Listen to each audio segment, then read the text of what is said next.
Welcome back, everybody. My name is Kimberly Rotet. I'm the Director of University Recreation. We've certainly missed seeing everyone within our building. We know that we are not just a place for you to come and work out, but certainly in the past, we've been a place for you all to come and congregate together, have some socialization while getting in your workout. We do need to make a little bit of a video and provide you with some information for some upcoming changes as we think about reopening. But we also want to share with you that we've been busy during our closed period. When it became apparent that UTRGV and University Recreation we needed to kind of close our doors because of the worsening conditions within the RGV in Texas as a state and the country as a whole, we closed our doors for a little bit, but we've been busy behind those closed doors doing some virtual programming that many of you have already taken advantage of. We want to continue to encourage that even as we reopen our doors. We've been doing some facility enhancements, some minor things that are hopefully just look a little bit more aesthetically pleasing, but we've also made some arrangements and some reconfigurations, if you will, to our building, so that when you come in, it's going to look a little bit different, actually a lot different than what it did when you left. And those are all part of us trying to figure out how we can provide the safest environment possible during this reopening process. So in anticipation of those reopening discussions, we need to relay some critical information to you, some updates, some changes, some of the highlights and overviews, if you will. The first one we want to talk about is our commitment to safety.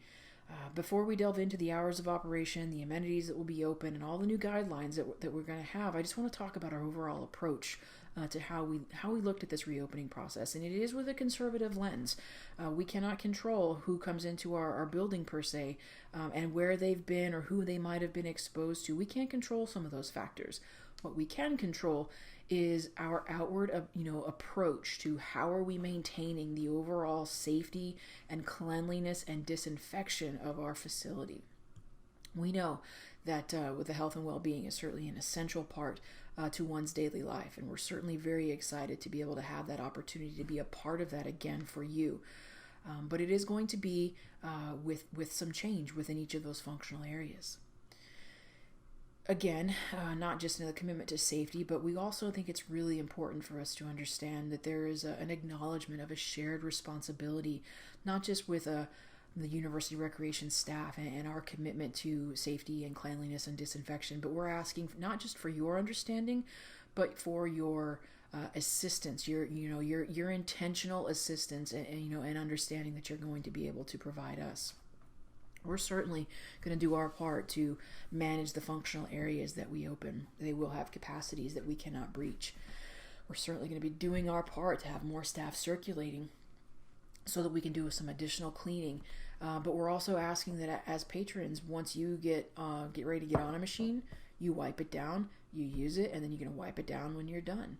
Now, we'll probably follow a lot of patrons kind of around, kind of shadowing and just going in and doing some additional cleaning.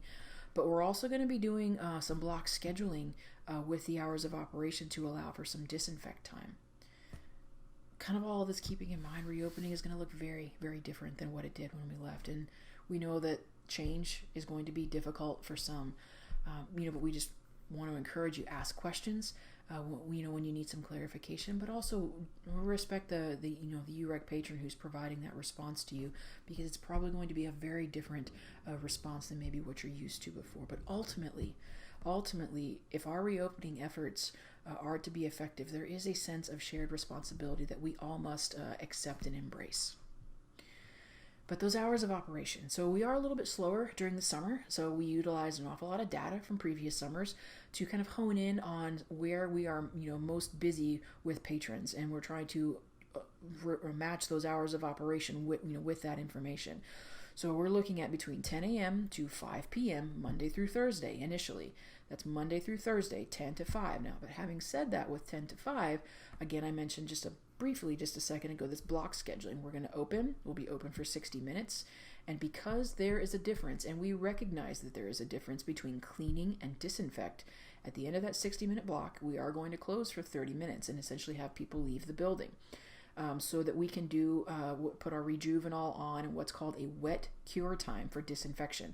Rejuvenol is our hospital grade product that we use. It's one of the best products that we can use, and it will, with that appropriate wet cure time where it just sits on the machine for 10 minutes, it will kill COVID and the like. So that's what we really mean by clean and disinfect. So we need to be very intentional about taking these times so that we can do both in order to help provide as best we can that atmosphere of safety.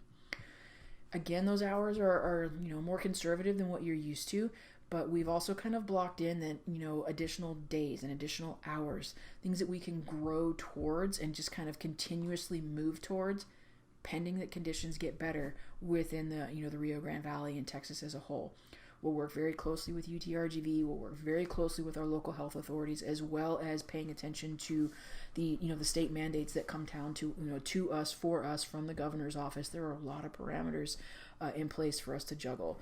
And with all that in mind, we really are asking for your support and understanding in that endeavor. But what's going to be available when we open? So we're going to open a total of 11 functional areas throughout the building. The weight room, Tower 3 on the first floor, the second floor, Tower 3, Tower 2 on the first floor, cardio row, the track, the tennis courts outside, but it'll be singles only, as well as it will have some spot outdoor sunbathing near the pool. We're not initially opening the pool right away, but there's some gated off, palapa areas with the shade structures that we can have some people outside with. The racquetball courts, all 3 of those will be open, 1 person per court. The MAC hallway restrooms, and the restrooms within the locker rooms. Now, the locker rooms, as per our governor's orders a couple of weeks ago, when gyms reopened, the locker rooms will not be available. So the lockers, the showers, and the day use lockers outside the locker rooms, but in the facility, they are not going to be open. They're not going to be eligible for use. So it's just going to be the restrooms within that locker room.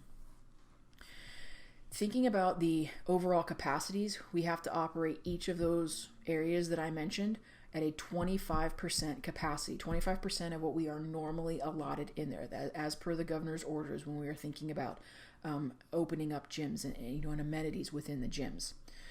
How are we going to do all that? We're going to do that with an awful lot of staff, but we're also going to do that with something that's maybe new for some of you. For some of you, it won't be, but IM Leagues is an app that we use. It's a platform that many of you are probably already familiar with.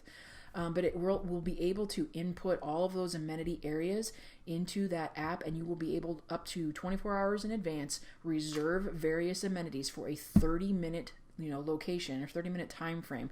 So you can go into the weight room, and then you can go to cardio, and you can kind of reserve some of those areas. And what's that going to do? It's really going to help us monitor our area capacities along with the staff that'll be there just to visually and manually kind of help enforce. But there'll be a lot of record keeping that we can utilize with IM Leagues in that capacity. And it's also going to help us provide a more equitable opportunity for our patrons to come in and use a space. So those are going to be popular spaces where we're not going to be able to simply have as many people in them as what we normally do. So it's going to be a little bit of a hot commodity, if you will. So we need a way to help make it a more equitable approach so that more of our patrons can go in and utilize those spaces. There'll be more material coming out within the next couple days or so to help patrons get on IM Leagues with some step-by-step and some video tutorials as to how to make those reservations. So please look for those. There will be a few other things that come up as well, some questionnaires that we're asking people to review and essentially acknowledge that they haven't exhibited any of these symptoms, things of that nature. Please keep an eye out for those on the website as well as with our social media, because there's going to be some more details coming out about each of those as well. So things for us to look for. Overall, though, we just wanted to provide a little bit of a welcome back message. We are excited, but gosh, we wouldn't be human if we didn't have some trepidation about how we're to do this. Not just following a lot of these parameters that are placed upon us, but also thinking very seriously about our responsibility to help keep everyone as safe as possible in our space. So the information today is just a brief outline. Again, there's going to be more information coming out. Please check our website. Please check social media. We have virtual office hours that you can check us out with as well. We are working on a website chat function too, so that we'll be able to get information in a lot of different ways. We're excited to have you back. We're excited to get to be a part of your overall health and wellness journey. But with all of the parameters that are being placed upon us, rightfully so, but all these parameters just to even open the door, that doesn't even necessarily address the sustaining once we open the door. The sustained piece comes from, we're going to be doing our part. Please help us out and help us keep our building open for as long as we can safely, with your part, in acknowledging some of these things and your understanding, to allow everybody and allow ourselves a little bit of grace, an awful lot of understanding, awful lot of cooperation, and some communication. We do all those things, and we should still be able to get through this together. But ultimately, welcome back, everybody.